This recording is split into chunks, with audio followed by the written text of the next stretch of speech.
Yo brolies, welcome back sa ating Tagalog channel. So in today's video, gusto ko lang kayong bigyan ng mabilis na unboxing dito sa nabili kong Goodjodock high-speed fan from Shopee. So this one is the GFS 001. So una kong nakita to kay Tito James of Unbox PH.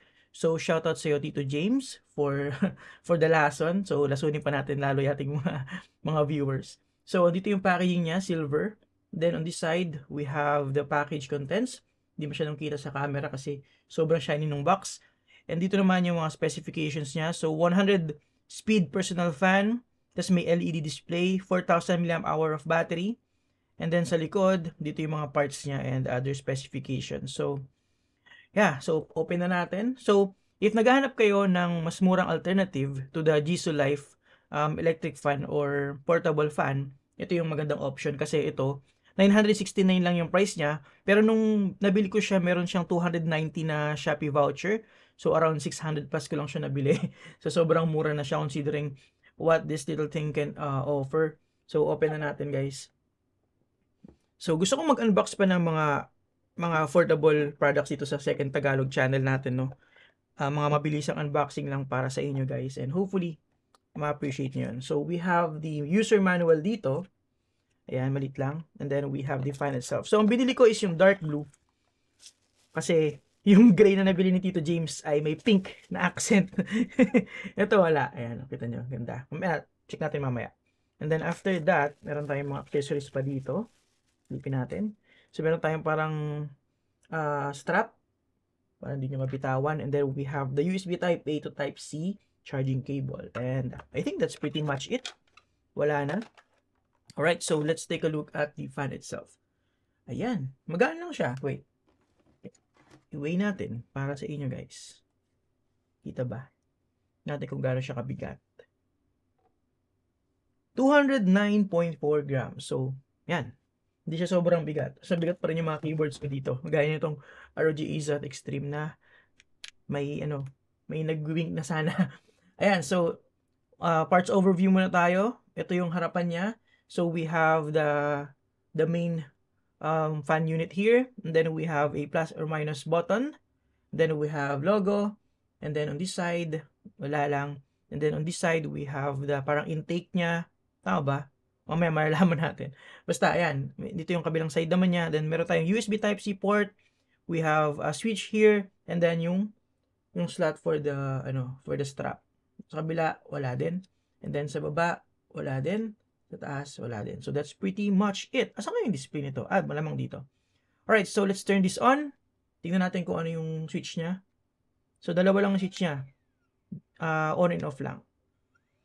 So, ito nga yung intake part. And this one is kung saan lalabas yung hangin.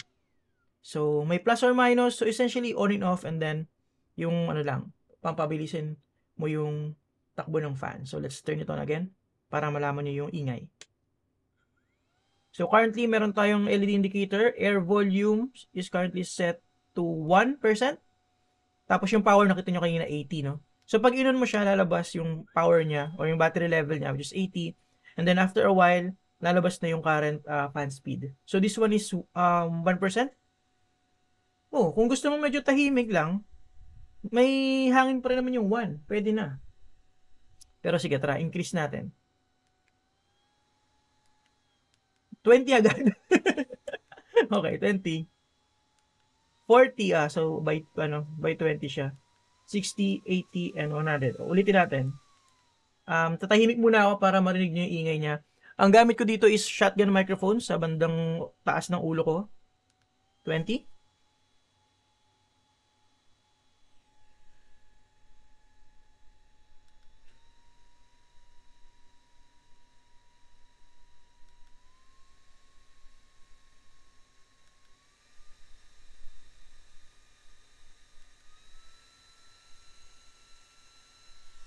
Wow. Lakas siya guys in fairness.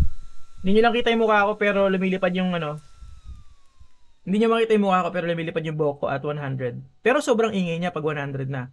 Siguro pagka nasa public place kayo at hindi naman masyadong mainit, number 1 pwede na. At least meron siyang parang pinaka low na fan speed pag gusto mo quiet lang. So okay 'yun. Pagdating kasi sa 20, medyo audible na rin talaga siya eh. Pero malakas na rin yung 20. Pero syempre, pagka talagang mainit, pwede ka dumiretso sa 100. So, pag pinindot mo pala lagpas ng 100, lalabas na yung battery level mo. Let's say, o kaya lagpas 100 or pag binaba mo pa siya from 1. So, ayan, yung 77% yung battery natin. So, pag pinindot mo pa siya pababa, magiging 77, lalabas yung battery. Pag pinindot mo siya over 100, lalabas din yung battery. So, very convenient din yun. So, yun lang guys. 4,000 mAh of battery. Hindi ko lang alam kung gaano katagal yung aabutin ng battery. Siyempre, kaka-unbox lang natin. Pero tignan natin yung specifications kung makikita natin.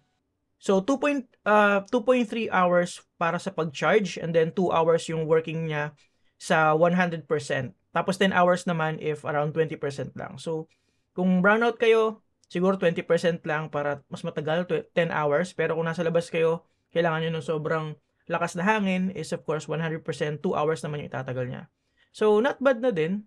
Medyo matagal lang yung charging at 2.3 hours pero pwede na rin yung para sa akin. So, again, for the price of around 600 plus, compared dun sa mas mahal nga na brand, feeling ko okay to. Sana lang magtagal. So, yun lang guys. Mabilis na unboxing. Let me know in the comments below if you're interested sa mga ganito pang mga Tagalog unboxing na mabilisan lang. And of course, mga relatively affordable products compared sa mga nire-review natin ng mga expensive products sa main channel natin. Dito naman sa second channel natin, gusto ko mag-introduce ng mga medyo laid back lang na Tagalog unboxing ganito. Mga budol finds lang. So, yeah. Salamat guys sa panonood. And please subscribe sa ating main channel. Lagay ko yung link dyan sa description as well as on the screen. And pati na rin dito sa ating second Tagalog channel. So, thank you and see you on the next one. Have a great day guys. You're awesome.